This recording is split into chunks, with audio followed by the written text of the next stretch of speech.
International masters league T20 കിരീടം India സ്വന്തമാക്കി. ഫൈനലിൽ വെസ്റ്റ് ഇൻഡീസിനെ 6 വിക്കറ്റിന് തോൽപ്പിച്ചാണ് ഇന്ത്യ കിരീടം സ്വന്തമാക്കിയത്. റായ്പൂർ വീർ നാരായൺ സിംഗ് രാജ്യാന്തര ക്രിക്കറ്റ് സ്റ്റേഡിയത്തിൽ 149 റൺസ് വിജയലക്ഷ്യം പിന്തുടർന്ന ഇന്ത്യ 17 ഓവറിൽ 4 വിക്കറ്റ് മാത്രം നഷ്ടത്തിൽ ലക്ഷ്യം മറികടക്കുകയായിരുന്നു. 50 പന്തിൽ 74 റൺസ് നേടിയ അമ്പാട്ടി റായിഡുവാണ് ഇന്ത്യയെ വിജയവഴിയിലേക്ക് നയിച്ചത്. ക്യാപ്റ്റൻ സച്ചിൻ തെണ്ടുൽക്കർ 18 പന്തിൽ 25 റൺസുമായി മടങ്ങി. നേരത്തെ ടോസ് നേടി ബാറ്റിംഗിനെത്തിയ വെസ്റ്റ് ഇൻഡീസ് മാസ്റ്റേഴ്സിനെ 41 പന്തിൽ 57 റൺസ് എടുത്ത ലണ്ടൻ സിമോൺസിന്റെയും 35 പന്തിൽ 46 റൺസ് എടുത്ത ഡ്വെയ്ൻ സ്മിത്തിന്റെ പ്രകടനത്തിൽ വെസ്റ്റ് ഇൻഡീസ് മാസ്റ്റേഴ്സിനെ ഭേദപ്പെട്ട സ്കോറിലേക്ക് എത്തിച്ചു. ഇന്ത്യക്ക് വേണ്ടി വിനയ് കുമാർ 3ഉം ഷഹബാസ് നദീം 2ഉം വിക്കറ്റ് വീഴ്ത്തി.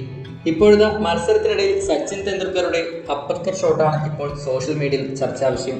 ക്രിക്കറ്റിൽ സച്ചിൻ തെണ്ടുൽക്കറിന്റെ ക്ലാസ് ഷോട്ടുകളുടെ വീര്യവും ആവേശവും ഒട്ടും കുറഞ്ഞു പോയിട്ടില്ലെന്നാണ് ആരാധകർ ഇപ്പോൾ പറയുന്നത്. ഇന്ത്യൻ ഇന്നിംഗ്സിന്റെ 6ാം ഓവറിൽ ജെറോം ടൈലർക്കെതിരെയായിരുന്നു സച്ചിൻ തെണ്ടുൽക്കറിന്റെ അപ്പർക്കട്ട്. തന്റെ പ്രതാപകാലത്തെ ഓർമ്മിപ്പിക്കുന്ന തരത്തിലായിരുന്നു സച്ചിന്റെ ആ ഷോട്ട്.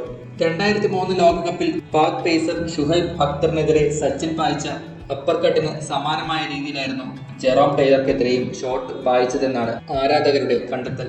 അതിനിടെ മത്സരത്തിനിടെ യുവരാജ് സിംഗും വെസ്റ്റ് ഇൻഡീസ് പേസറുമായ ടിനോ ബെസ്റ്റും തമ്മിൽ ഏറ്റുമുട്ടിയത് സോഷ്യൽ മീഡിയയിൽ ചർച്ചയായിരുന്നു. ഇന്ത്യൻ ഇന്നിംഗ്സിന്റെ 13ാം ഓവറിന് ശേഷമാണ് താരങ്ങൾ തമ്മിൽ തർക്കത്തിൽ ഏർപ്പെട്ടത്. ഇന്ത്യക്ക് വിജയിക്കാൻ 7 ഓവറിൽ വെറും 35 റൺസ് മാത്രം ആവശ്യമായിരുന്നപ്പോഴായിരുന്നു സംഭവം. ടിനോ ബെസ്റ്റ് എറിഞ്ഞ 13ാം ഓവറിന് ശേഷം നോൺ സ്ട്രൈക്കറായ യുവരാജ് സിംഗും ബൗളറും തമ്മിൽ വാക്കേറ്റം ഉണ്ടാവുകയായിരുന്നു. പിന്നാലെ ടിനോ ബെസ്റ്റും യുവിയും തർക്കത്തിലേർപ്പെടുകയും ഒരു ഘട്ടത്തിൽ രംഗം നിയന്ത്രണം വിടുകയുമായിരുന്നു. വാക്കേറ്റം കടുത്തതോടെ അമ്പയർ ഇടപെട്ടു. പിന്നാലെ വെസ്റ്റ് ഇൻഡീസ് ക്യാപ്റ്റൻ ബ്രയാൻ ലാറയും മറുവശത്തുണ്ടായിരുന്ന റായിഡുവും എത്തി.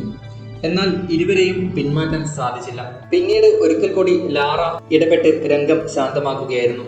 എന്നാൽ തർക്കത്തിന്റെ കാരണം എന്താണെന്ന് വ്യക്തമല്ല. സംഭവത്തിന്റെ ദൃശ്യങ്ങൾ സോഷ്യൽ മീഡിയയിൽ വൈറലായി കഴിഞ്ഞു. യുവരാജ് സിംഗിന്റെ അഗ്രസീവ്നെസ് ഒട്ടും കുറഞ്ഞിട്ടില്ലെന്നാണ് ആരാധകർ സോഷ്യൽ മീഡിയയിൽ കുറിക്കുന്നത്.